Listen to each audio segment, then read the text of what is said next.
감사해요. 청년들은 다섯째 주 있는 날 찬양을 제가 부탁했습니다. 우리 여러분들 자녀들 가운데 주변에 청년들이 같이 찬양하고 믿음으로 살 수 있도록 이렇게 해주실 수 있기를 바라겠습니다. 오늘도 주일 예배를 드리는 은송아, 너는 하나님의 보석이다. 옆에 계신 분에게 변함없이 주일 예배를 드리는 집사님, 하나님의 보석입니다. 보석입니다. 이 모든 것이 주님의 은혜입니다. 아멘, 아멘. 지난주 혹시 말씀이 기억나십니까? 종의 이름이 뭐라고요? 네? 종의 이름은 주소생, 기억나십니까? 근데 이제 재밌는 것은 원래 히브리어 원문에 이 종, 오늘 아니 어제 지난주에 보았던 예수 그리스도의 종 1장 1절에 이렇게 나오잖아요.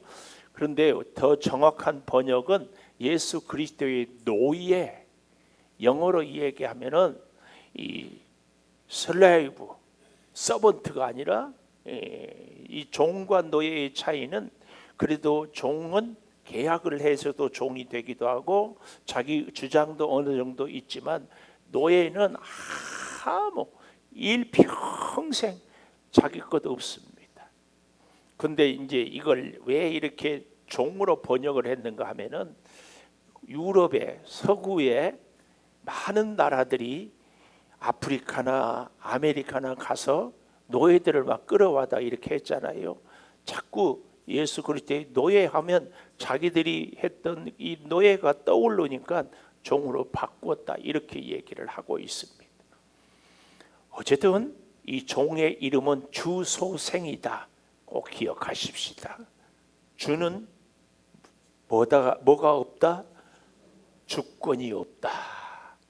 그래서 하나님의 종들은 우리들인데요, 우리는 하나님의 노예들인데, 내가 하고 싶어서 일을 하고 하기 싫어서 안 하고 가고 싶어서 가고 절대로 내 마음대로 살지 않는다. 그래서 예수를 잘 믿는 사람은 자존심이 없는 사람이다, 그런 얘기를 했습니다. 소는 뭐라고 그랬어요? 소유권. 내 것이 없어요. 다 주님 것이지. 내 것이 어디 있어요? 내 것 같지만 다 날아갑니다. 다 날아가요. 주님이 주시지 않으면 내 것이 아니에요. 소유권이 없다. 생은 생존권이 없다. 하루 저녁에도 갑자기 사고로, 저희 가까운 목사 중에 한 분이 일본에 선교하러 갔는데 아침에 안 일어나니까 친구 목사가 호텔 문을 열어보니까 그냥 심장마비로, 61년생인데 얼마나 아주 괜찮고 똑똑하고 목회도 잘하고, 할 수 없어요. 우리가 살았으나 살았다고 어떻게. 이 종은 이름이 주소생이다. 주권도 없고 소유권도 없고 생존권도 없다. 그러면서요, 1장 1절에 가보면은 다시 예수 그리스도의 종 바울은 사도로 부르심을 받았다. 사도는 보냄받은 자예요. 이 사도의 자격도 세 가지예요. 첫째는 예수 그리스도한테 직접 배웠는가, 두 번째로 부활한 예수님을 만났는가, 세 번째로 예수님이 직접 보냈는가. 이 세 가지가 있어야 사도라고 그래요. 예수님에게 직접 배운 사람들, 12제자를 비롯해서 70인 제자라든지, 그리고 부활하신 예수님을 직접 목격했어요. 그리고 예수님이 직접 너희는 나가서 만민에게 복음을 전파해라 그랬잖아요.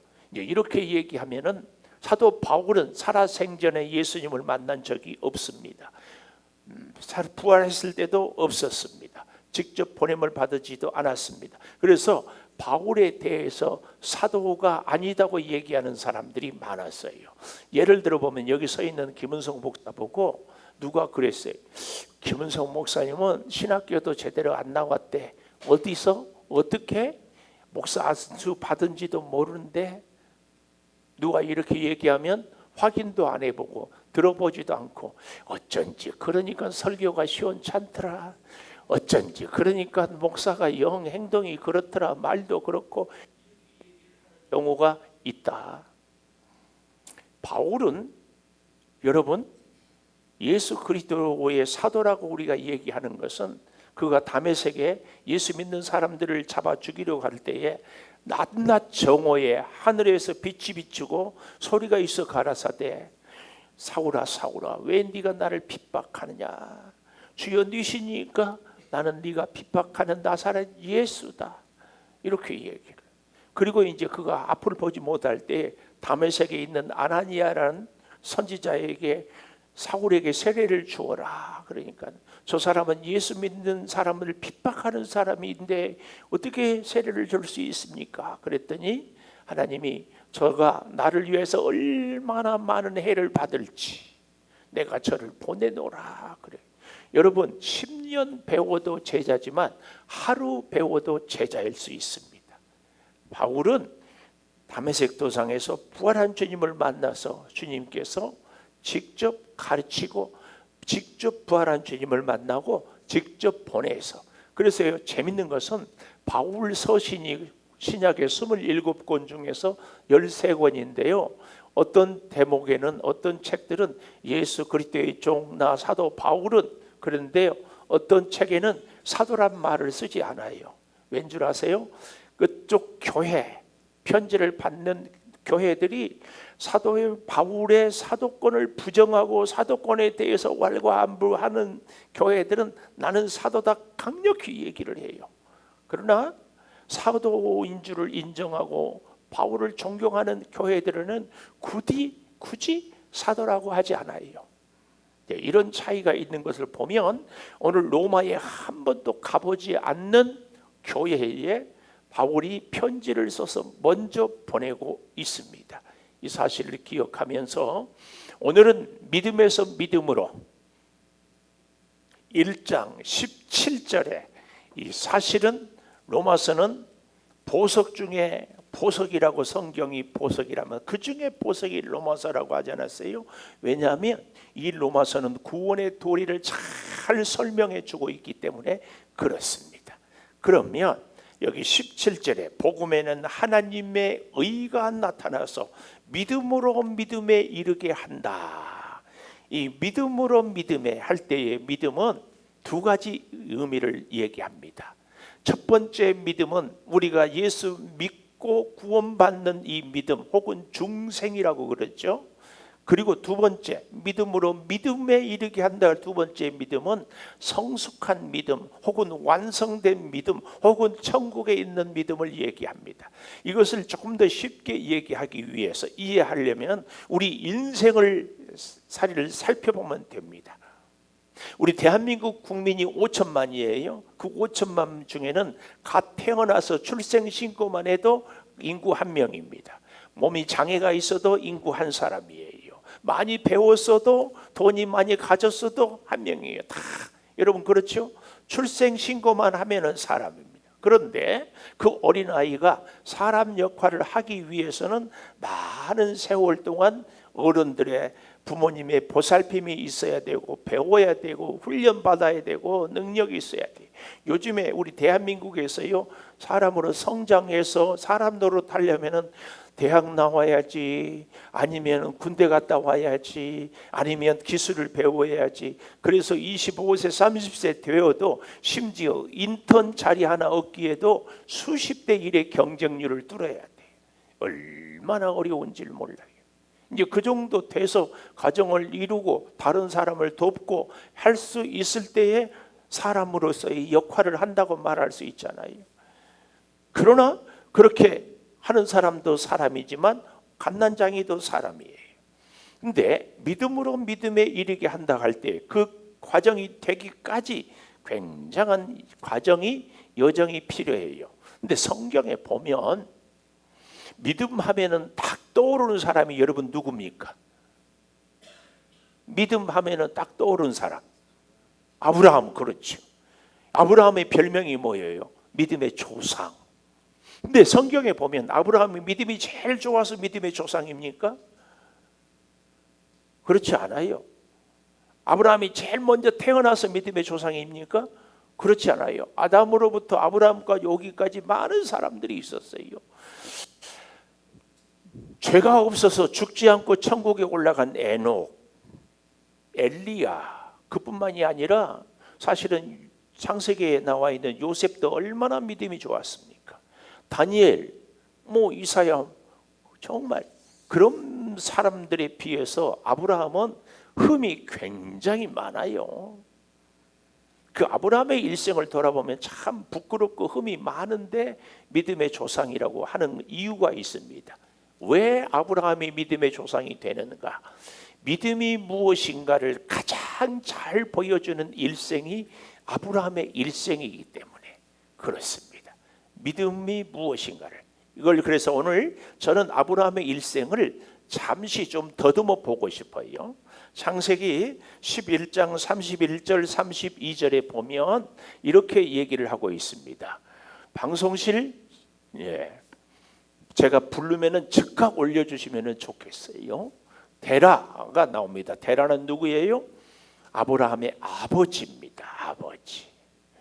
그 아들 아브라함과 하란의 아들인 그의 손자 롯과 그의 며느리 아브라함의 아내 사레를 데리고 갈대아인의 우르를 떠나 가나안 땅으로 가고자 하더니 하란에 이르러 거기서 거류하였다. 이거 이제 배경을 우리가 좀 알면 하나님께서 어느 날 갑자기 누구에게 나타났는가 하면은 데라에게 나타난 것이 아니라 그 아들 아브라함에게 나타났어요. 아브라함아, 너는 이제 본토 친척을 떠나서 내가 내게 지시할 땅으로 가라. 근데 그 얘기를 아버지한테 했더니 아버지가 금방 말을 듣습니까? 그렇지 않겠어요. 우리가 상상해 보면, 그런데 아브라함이 하나님의 환상을, 말씀을 듣고 생활해 가면서 이런저런 얘기들을 많이, 그래서 전설에 의하면은 아브라함의 아버지 데라가 우상을 만들어 판드는 우상 장사였는데 어느 날 갑자기 아브라함이 큰 우상의 손에 몽둥이 주고 아브라함의 아버지가 만들었던 우상을 다 때려 부셨다고 했잖아요. 그러니까 아버지가 와서 이게 웬일이냐, 그러니까 저 큰 우상이 때려 부셨습니다. 그러니까 이놈아, 무슨 그런 말이 안 되는 소리를 하냐. 그러니까 아브라함이 아버지, 말도 안 되는 저런 우상을 왜 믿고 사세요? 그래서 깨닫고 아들 아브라함의 말대로.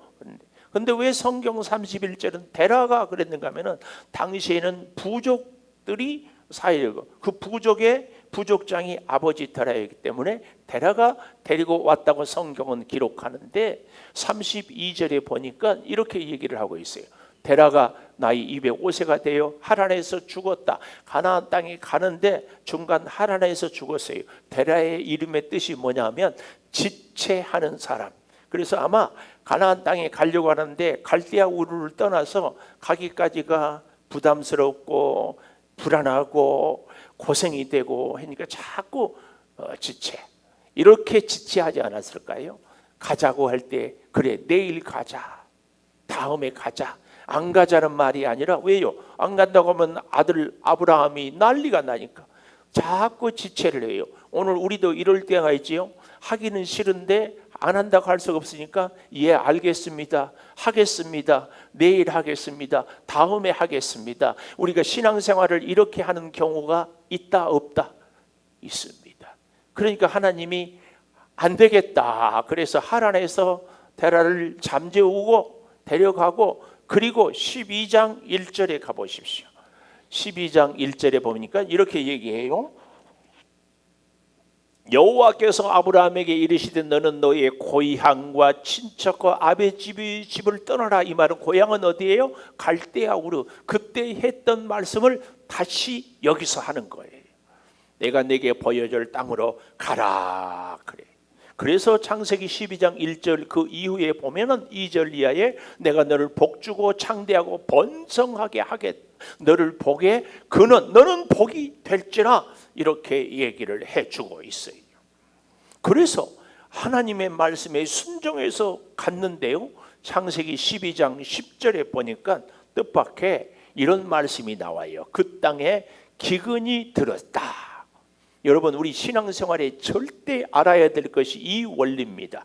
하나님 말씀대로 순종하고 하나님 말씀대로 살고 하나님께 기도하고 의지하고 살면은 풍년이 들고 먹을 것이 풍성해지고 아프던 몸이 낫기도 하고 모든 문제가 해결되는 것이 아니라 이럴 수도 있어요. 기근이 들 수도 있어요. 가뭄이 들어요. 오히려 믿기 때문에 힘든 일이 있어요. 그런데 자 보십시오. 우리 믿음 생활을 아브라함이 잘 보여준다고 하지 않았어요? 그 땅에 기근이 심했어요. 제가 이렇게 박수를 치는 것은 우리 집중하자. 기근이 심하면 우리는 어떻게 해야 되겠어요? 하나님, 가뭄이 들었어요. 제가 어떻게 해야지요? 뭘 먹고 살지요? 하나님 도와주세요. 하나님 가르쳐 주세요. 이렇게 기도를 해야 되는데 성경에 보니까 아브라함은 아무 고민도 안 했어. 기도도 안 했어. 그리고 기근이 있으니까 나일강이 있어서 먹을 것이 풍성한, 가뭄에 걱정이 없는 애굽으로 그냥 내려가는 거예요. 믿음 생활을 하는 아브라함이, 하나님의 말씀에 순종한 우리들이, 우리의 믿음 생활도 이런 아브라함과 비슷할 때가 진짜 많아요. 그래서 오늘 주보에 하나님은 언제나 3등입니다 하는 글을 올렸어요. 우리가 인생에 어려운 일이 있을 때 내 방법대로 구해보고 1등, 2등은 주변의 사람들에게 찾아가서 의논해보고, 3등 그래도 안 되면 하나님 어떻게 할까요? 이렇게 사는 적이 많다. 누가? 목사인 저도 그래요. 여러분도 비슷하지 않을까요? 비슷해. 하나님이 3등이야. 그러니까 아브라함도 하나님을 믿고 고향을 떠나서 시키는 대로 왔지만 여전히 3등이야. 우리가 예수를 믿는 지 수십 년이 되었어요. 그래도 하나님은 3등이에요. 어디? 나는 하나님이 언제나 1등입니다. 손 들어 보십시오. 감사해요. 저하고 비슷해서. 정말이에요. 그런데 하나님은 그러니까 아브라함 너 못됐구나, 너 아직도 틀렸구나, 아직도 멀었구나 하고 하나님이 아브라함의 귀싸대기를 패고 혼내키는 것이 아니에요. 하나님이 어떻게 해요? 세상에 아브라함이 자기 아내를 누이라고 속이고 거짓말을 해도 바로 왕을 혼내가지고 다시 돌려보냅니다. 그래서 다시 살게 해요. 출애굽의 역사를 봐도요, 홍해를 건너기 전에 이스라엘 백성들이 하나님의 말씀에 순종한 것이 아무것도 없어요. 그래도 10가지 기적을 통해서 홍해를 건너게 합니다. 그리고 광야에 와서 하나씩 훈련을 시키는 겁니다. 우리의 믿음 생활이 내가 예수를 믿었다고 해가지고 그 다음부터 180도 확 달라진다? 절대 그렇지 않아요. 여전히 못된 기질이 남아있고, 여전히 거짓 습관이 남아있고, 여전히 욕심이 남아있고, 여전히 시기 질투가 있다 없다? 있어요. 이게 우리 믿음 생활입니다. 그래서 여러분, 내 안에 말씀대로 살지 못한 기질이 있는 것 때문에 너무 괴로워하지 마세요. 아, 내가 지금 아브라함처럼 살아가고 있구나, 이렇게. 그런데요, 15장에 그래서 가보면은 15장 2절에 이런 얘기가 나옵니다. 아브라함이 이르되 주 여호와여 무엇을 내게 주시려 하나이까? 나는 자식이 없습니다. 나의 상속자는 이 다메섹 사람 엘리에셀입니다. 하나님이 자녀를 준다고, 복 준다고 하는데 세상에 자녀가 없어. 그래서 아브라함이 생각이, 아하, 하나님이 나에게 이것을 깨달으라고 하셨구나. 이게 뭐예요? 내 몸에서 난 자식이 아니라 종을 내 자식으로 삼고 복을 받게 하구나. 그랬더니 하나님께서 창세기 15장 4절에서는 뭐라고 얘기해요?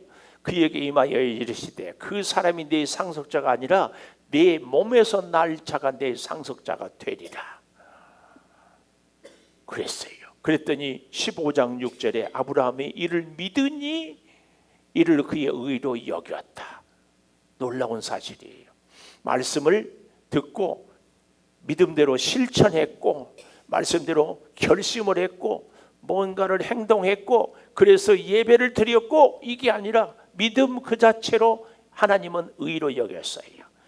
그러니까 그 다음부터는 이제 믿었기 때문에 아브라함이 아무 실수를 하지 않았는가? 아니에요. 그 이후로 16장 2절에 가보니까 여호와께서 사라에게 아브라함하고 얘기를 하는데요, 그 부인이 참 이런 거 보면은요, 여자들이 확실히 머리가 좋아. 이 아내가 아브라함에게 이르되 여호와께서 내 출산을 허락지 아니하였으니, 꼭 핑계를 누구 대요? 하나님을 대해. 우리도 일이 안 되면 하나님이 안 도와줘서 그런다고 그러잖아요. 내 출산을 허락지 아니하였으니 원하건대 내 여종에게 들어가라. 그가 혹 그로 말미암아 자녀를 얻을까 하느라. 그래서 사레의 말을 듣고 하가를 통하여 이스마엘을 낳아요. 그때가 대략 86세. 그로부터 99세가 될 때까지 14~15년간 하나님이 노 코멘트, 침묵. 왜요? 아브라함이 아들 이스마엘을 얻고 나서 정신을 잃어버려. 너무 예쁘니까. 근데 창세기 17장에 하나님이 다시 아브라함에게 나타나서 너는 할례를 받아라. 창세기 17장 1절에 99세의 할례를 받아요. 그래도 아직 뭐가 되는 일이 없어요. 그래서 하나님은 창세기 18장 10절에 다시 가서 내년 이맘때에 내가 반드시 내게로 돌아오리니 사라에게 아들이 있으리라. 장막 뒤에서 사라가 듣고 웃었어요. 그 웃음은 비웃음이에요. 18장 12절에 가보면 사라가 속으로 웃고, 그러니까 하나님이 네가 웃었다가 하니까 아니에요. 시침이 뚝 따고 있어요. 그렇지만 그런 아브라함, 그런 사라를 21장 2절에 보면 드디어 이삭을 줍니다. 임신하고 하나님이 말씀하신 시기가 되어 노년의 아브라함에게 아들을 낳으니. 그런데요, 22장에 가보면 그 아들을 제물로 바치라는 번제가 나오고, 놀라운 것은 그렇게 해서 당대에 끝나는 것이 아니라 창세기 26장에 가보면 이삭이 그랄에 거주할 때 흉년이 들어요. 그랬더니 이삭도 그 아버지 아브라함과 똑같이 어떻게 자기 아내를 누이라고 속여요. 이런 가문을 믿음의 조상이라고 얘기를 하는 겁니다. 믿음에 대해서 너무 잘 설명을 해주는 겁니다. 이 아브라함의 일생처럼 우리 모든 인생의 일생이 다 그렇습니다. 제가 갓 태어난 아이가 장성한 분량의 성인이 되기까는 많은 시간이, 많은 훈련이, 많은 노력이 필요하다지 않았어요? 우리 어린 아이가 갓 태어나면 저기 우리 박윤옥 집사님 지금 둘째 손녀가 태어났는데, 손녀를 태어나면 고개를 먼저 이겨요? 뒤집는 것을 먼저 해요? 고개를 먼저, 어떻게 그래도 잘 아시네. 잘 보세요. 또 물어보고요. 뒤집기를 하려면 용을 쓰면 혼자 뒤집으면 막 박수 치고 난리가 나요. 뒤집은 다음에 하는 행동이 뭐예요? 배밀이지 뭘 뛰어. 배밀이 배를 기어. 그리고 조금 더 하면은 배를 땅에서 뛰고 걸어. 그러다가 조금 더 하면은 두 발로 달달달달달 하면서 서요. 그러다가 첫걸음을 내딛는 거죠. 그 과정에서 수없이 실수하죠. 이게 우리 믿음 생활하고 믿음으로 구원을 받았어요. 그러나 여전히 하나님 말씀대로 살지 못한 모습과 너무 흡사해요. 이것이 아브라함의 모습이에요. 그런데 걸으면 다 됩니까? 드디어 초등학교에 가요. 요즘에 초등학교 교과서는 어떤지 모르는데 우리 손자들 공부 가르치는 거 보니까 글자를 여기에 사과 모양을 그려놓고 옆에다는 사과 써놔. 그러면은 사과 그냥 해서 저희가 배울 때는 가나 다라 아야 의야 오야 가 자음과 모음을 합쳐서 글자가 되는데 요즘에 그렇게 안 하더라고. 그냥 통으로 외워버려요. 그래서 드디어 한글을 떼웠어요. 한글을 줄줄 읽어요. 그러면 국어 공부가 끝입니까? 아니에요. 수능을 보려면 시를 읽고 산문을 읽고 수필을 읽어서 주제가 뭔지, 저자가 왜 이런 말을 했는지, 여기에는 무슨 문법이 있는지, 그러면 끝입니까? 아니에요. 그 다음에는 논문도 써야 되고 소설도 써야 되고 수필도 써야 되고 시도 써야 되고 다 각 분야가 달라요. 그렇게 무궁무진한 우리의 신앙생활도 마찬가지. 그런데 재밌는 것은 제가 그런 얘기했죠. 세상에 제일 무서운 사람은 책 한 권 읽는 사람이라고. 그 한 권 알고는 전부 하는 거예요. 군인도요. 제일 무서운 고참이 누구예요? 밭고참이에요. 바로 위에. 사령관은 안 무서워요. 예수 믿는 사람 중에서 제일 무서운 사람이 누군 줄 아세요? 이제 세례받고 은혜 받고 예수 믿은 지 2~3년 되는 사람들이. 자기 기준으로 보니까 목사가 엉터리야. 장로님이 문제가 많아. 권사님이 영 틀렸어. 이렇게 판단하고 정죄하는 이런 믿음의 소유자들 곤란합니다. 진짜 믿음으로 장성한 분량, 제가 벌을 보니까 제가 우리 자녀들을 아주 엄하게 길렀거든요. 근데 손자 손녀를 보니까 엄할 필요가 없어. 인생을 경륜을 쌓다 보니까 맹간한 것들은 가르치지 않아도 될 것들 다 터득하고, 그렇게 엄하지 않았어도 충분히 다. 신앙생활도요 마찬가지. 아주 율법적이고 엄격하고 아주 무서운 자들을 들이대는 것은 사실은 아직 어려요. 오늘 아브라함을 통하여서 우리의 믿음에서 믿음으로 이르게 한다는 것은 참, 그런데요 오늘 11절에 보면 아주 중요한 말씀이 나옵니다. 내가 너희 보기를 간절히 원하는 것은, 로마 교회를 간절히 보기를 원하는 것은, 바울이 로마서를 이렇게 쓴 이유는 첫째가 뭐예요?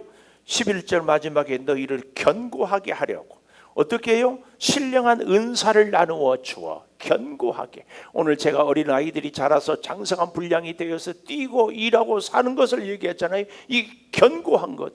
어린아이들은 작은 돌뿌리에도 걸려 넘어져요. 누가 말 한마디 해도 응애 하고 울어요. 조금만 배고파도 못 살아요.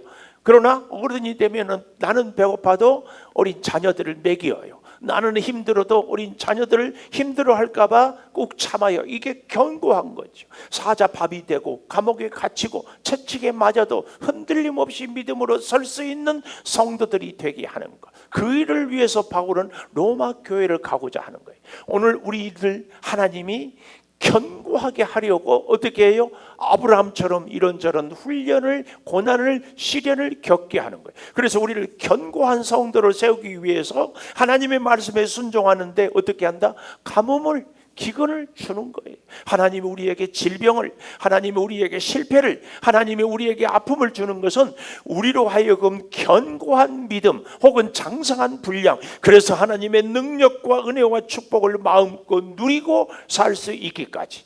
아브라함의 예를 들어보면 아브라함이 이삭을 창세기 22장의 제물로 바치거든요. 그 이후로 아브라함의 생애는 형통.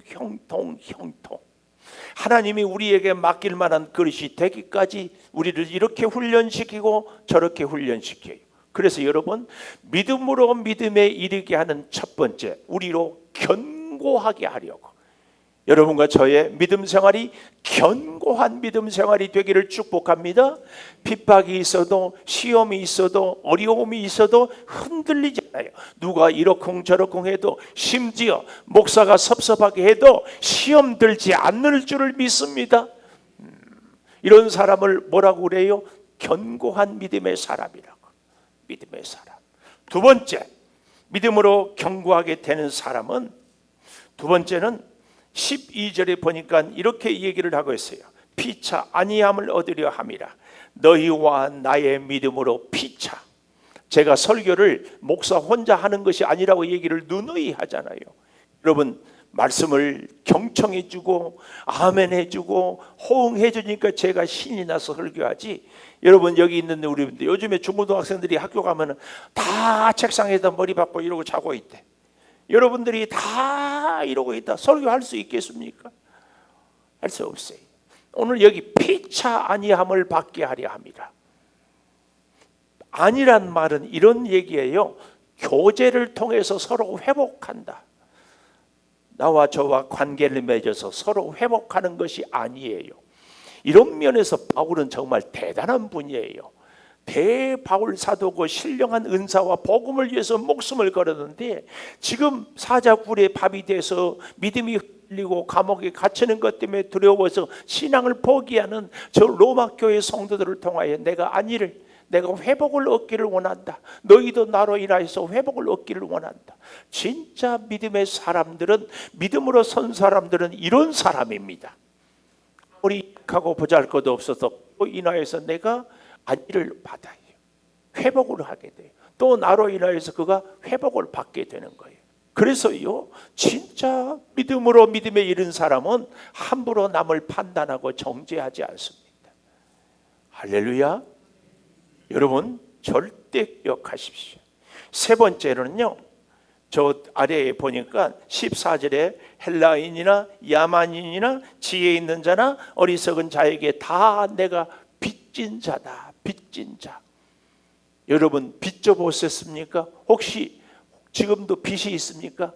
빚 있는 사람들은요, 빚을 갚아야지. 빚 못 갚으면 죄인입니다. 죄인. 저를 가르칠 때 저희 아버님이 늘 학비 대주는 것이 힘들어서 동네 아저씨들한테 조금 빌리고, 그렇게 참 지금 생각해 보면 너무 죄송해요. 얼마나 자존심이 상했을까. 서울에서 부목사를 하는데 한 부목사님 세상 없이 착하거든요. 그 집에 하루는 난리가 났어요. 자초지종 얘기를 떠드는 것도 얘기를 들어보니까 그 장인어른이 염색 사업을 했어요. 근데 그만 부도를 냈어. 얘기 들어보니까 본인은 잘했는데 거래처가 부도를 내버리니까 할 수 없이 부도를 맞았어. 근데 빚쟁이들은 이 장인어른한테 빚을 달라요. 근데 장인어른이 마치 우리 그 같은 동료 목사님 집에 와서 있었어. 밤새 돈 내놓으라고 소리 지르고 시끄럽게 하고 무슨 망신이고 무슨. 와. 그래서 어떤 목사님은요, 좌우명 집안의 가훈을 그렇게 정했대. 자기 어머니가 옷 장사를 한 산더미, 옷을 산더미 갖다 놨는데 세상에 불이 나가지고 그 옷이 다 잿더미가 됐어. 산더미 같은 옷이 잿더미가 되니까 그 다음에 남는 것이 뭐예요? 빚더미. 그래서 가훈을 그렇게 정했대. 빚지지 말고 살자. 근데 너무 재밌는 표현을 하더라고. 빚지지 않고 살려고 했는데 담임 목사가 돼서 교회 건축하고 대출을 하고 뭘 하는데 전부 책임자가 담임 목사예요. 물론 다 갚았으니까 걱정은 안 되겠지만, 여러분 빚진 자는 정말 힘들어요. 빚은 갚아야 돼요, 안 갚아야 돼요? 갚아야 돼요. 우리나라가 언제부터인가 뭐 탕감해주고 뭐 이런 게 생겼잖아요. 이것은 참 사실은 좋지 않은 습관을 국민들에게 들이는 거예요. 대출을 했으면 갚아야 되는데 이거 어떻게 되는가. 그래서 지금은요, 누가 대출만 한다면 일단 쓰고 본대. 우리는 빚은 꼭 갚아야 됩니다. 빚쟁이는 죄인입니다. 바울은 그런 면에서 나는 복음의 빚진 자다. 복음의 빚진 자. 여러분, 우리는 빚을 꼭 갚아야 됩니다. 그런데요, 놀라운 것은 제가 어린아이들 얘기를 했지만 우리 일부 예배 때 이예준이라고 왔어요. 저쪽에 앉아 있는데 아빠가 이태호 집사님, 엄마가 이주인 권사님이에요. 제가 물어봤어요. 예준아, 너 엄마 아빠가 좋으니까 그 집에서 태어났니? 그러지 않았대. 너 그 집에서 태어나려고 네가 노력했니? 그것도 없대. 이시성이 좋아서 김씨가 이씨가 됐니? 그것도 없대. 아무것도 한 것이 없대. 그런데 그 집에 태어났어요. 여러분, 예수 믿고 구원받는 것은요, 내 노력이나 수고나 의지로 되는 것이 아닙니다. 하나님의 전폭적인 은혜입니다. 우리가 예수 믿는 것은 기적 중에 기적입니다. 옆에 계신 분에게, 집사님은 기적의 주인공이십니다. 한번 얘기해 보세요. 집사님은 기적의 주인공이십니다. 기적의 주인공. 기적 아니면 믿을 수가 없어요. 부부간에도 전도해 보십시오. 안 돼요. 부모 형제간에도 해보십시오. 안 돼요. 형제간에도 친구간에도 이것처럼 안 되는 것이 없어요. 하나님이 믿게 해줘요. 그리고 그 다음부터는 하나님이 붙들어서 아브라함처럼 조금씩 가뭄을 통해서, 질병을 통해서, 심령을 통해서 훈련하고 나아가는 거예요. 그래서 복음으로 살게 되고 영광의 면류관을 얻게 되는 거예요. 마태복음 28장에 보면 보라, 세상 끝날까지 내가 너희와 함께 할지어다. 하나님이 함께 하면 정말 좋지요. 할렐루야 인생입니다. 감사합니다. 그런데요, 그렇게 함께 하는 이유가, 목적이 있다. 뭐예요? 너희는 모든 족속으로 제자를 삼아 아버지와 아들과 성령의 이름으로 세례를 주고 내가 네게 분부한 모든 것을 가르쳐 지키게 하라. 한마디로 얘기하면 전도하라고, 선교하라고 하나님이 우리에게 함께 하시는 줄을 믿습니다. 하나님 나와 함께 해주세요. 그럴 것 하나 없어요. 전도하면 함께 하지 말라고 해도 함께 하시는 줄을 믿습니다. 함께 하려고 함께 해주세요. 기도할 것 없어요. 선교하면은 해야 돼요. 제가 이 드립백 전도를 이렇게 이름 써놓는데 그 가족이 안 오잖아요. 그러면 그게 일주일 내내 있어. 오늘 와서 드립백 전도를 갖고 가는 분들은 다음 주일날 혹시 못 나온다 그러면은 월요일 날이라도 화요일 날이라도 교회에 와서 그거 갖다가 꼭 전해주세요.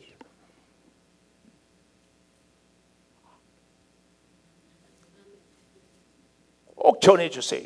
이게요, 능력은요 한 번에 일어나는 것이 아닙니다. 계속해서 어린아이가 걷기까지 수천 번 넘어져야 하는 거예요.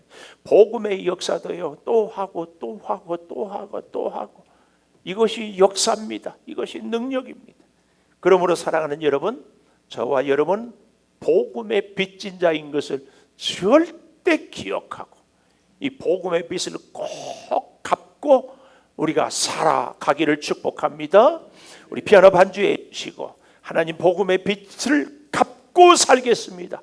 우리 통성으로 기도하겠습니다. 아버지 하나님, 우리로 하여금 믿음으로 살게 하여 주시고 믿음의 능력자로 세워주신 것을 감사를 드리오니, 주여 우리의 믿지 않는 친구들을 전도하고 구원하고 은혜로 살려내게 하여 주시옵소서. 아버지, 저들을 견고하게 주의 종으로 삼아 주시니 참으로 감사합니다. 주여 성령의 능력으로 우리를 붙잡아 주셔서 오늘 가운데 주여 생명을 살리는 아름다운 심령의 도구가 되게 하여 주시고 복음의 빚진 자의 의식을 갖고 우리가 힘을 다해 살아갈 수 있게 하여 주시옵소서. 지금은 우리 주 예수 그리스도의 은혜와 아버지 하나님의 무한하신 사랑과 성령의 감동하심이 이제는 우리가 믿음으로 믿음에 이르게 하는 아브라함의 여정을 통하여 허물이 있고 가뭄이 있고 질병이 있어도 견고하여 든든히 서서 피차 아니함을 받고 복음의 빚을 갚는 삶을 살기를 다짐하는 우리 온 교우들을 위해 영원토록 함께 하시옵기를 간절히 축원하옵나이다. 아멘.